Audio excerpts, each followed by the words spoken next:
Good evening, I'm Spencer Buckler. Coming up tonight, one rideshare company has started a new partnership to get voters to the polls, why Richland County was selected for the program. Right now, Hurricane Zeta is hitting the Gulf Coast, but it's making its way to South Carolina. I'll tell you the impact it could have here in the Midlands. Plus, if you're looking for some last-minute Halloween plans, well, there's one Columbia spot you can still go trick-or-treating, how the zoo is keeping guests safe. But first, the Post and Courier held a virtual forum last night that answered important questions about USC's plans for the future. It featured a panel of academic leaders like President Caslin and student body president Izzy Rushton. One of the main topics was how COVID-19 has impacted campus, with Caslin praising most students for following guidelines. Other subjects were also hit on, like the future of online classes. So we as an institution have got to find the ways to deliver education anytime, anywhere, and be able to be proficient in each one of those modalities based on where the demands and the needs are in the future. The leaders also talked about tuition and COVID-19 on campus, among other things. To find out more about what else they discussed, the Post and Courier will be posting the full recording tomorrow. If you're worried about getting a ride to the polls this year, well, you may be in luck. Rideshare company Lyft is now offering free rides to voters in Richland County. It's part of a partnership between Lyft and Plus One Vote. Richland County was selected as a location because the company believes the community has been impacted by voter suppression. But elections officials say that they expect more people to vote this year than ever before. This turnout is already proving to be, with early voting, the largest turnout ever for absentee voting. So I think that trend will continue. The Comet bus system is also offering free rides to the polls in Richland and Lexington counties. Funding for the bus rides is provided by the CARES Act. Both options are currently available and will run through Election Day.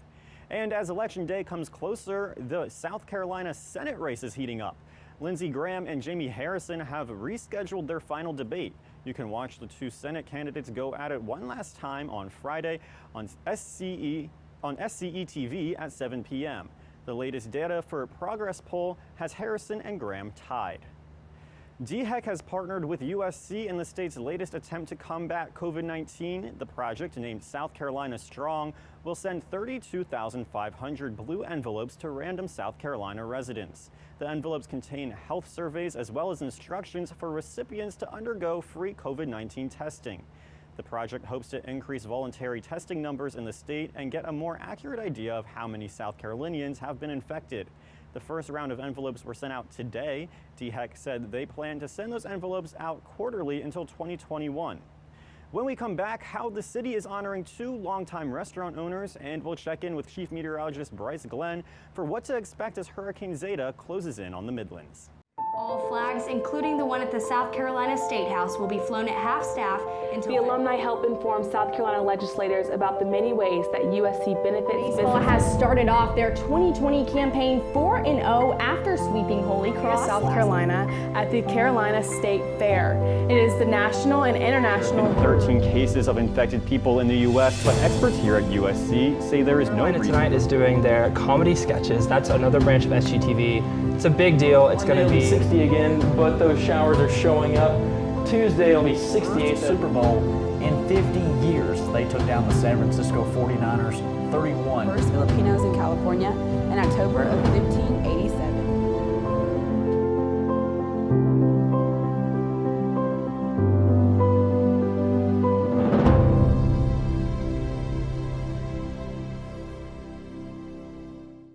Good evening, I'm Spencer Buckler. Coming up tonight, for years, the minimum age. Tomorrow, the World Health Organization, there have been a reported 916 flu.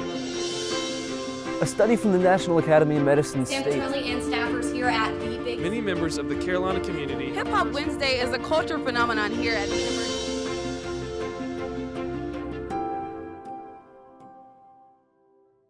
Hurricane Zeta has been upgraded to a Category 2 storm and just made landfall in Louisiana.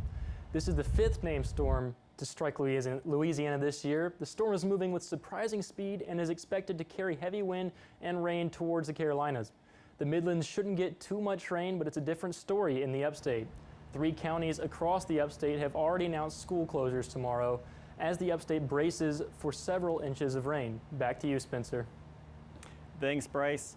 Online shopping giant Amazon is hiring 1,300 workers in South Carolina for the holidays. The company has 4 warehouses located in Greenville, Spartanburg, Charleston, and West Columbia. The extra hires have been made to meet the increased demand for online shopping as holiday season begins during the coronavirus pandemic. Well, there's no shortage of trick-or-treaters at Boo at the Zoo this year. The Riverbanks Zoo planned timed arrival tickets to provide a safe experience. The event features a live DJ, rides, and of course, trick-or-treating. These activities have been modified. All volunteers must wear masks, gloves, and use tongs to pass out candy.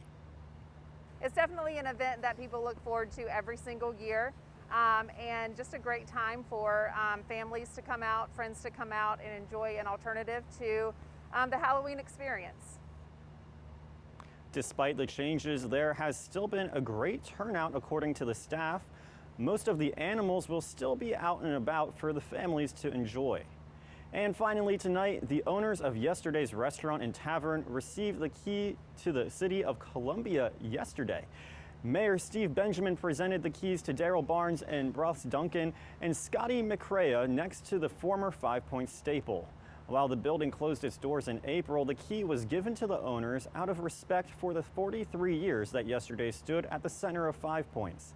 The restaurant is also famous for hosting the first ever Columbia St. Patrick's Day Festival, which has grown into one of the most popular events in the city. Well, that does it for weekly news from all of us at SGTV News 4. Stay safe out there and make sure you vote. Have a great night.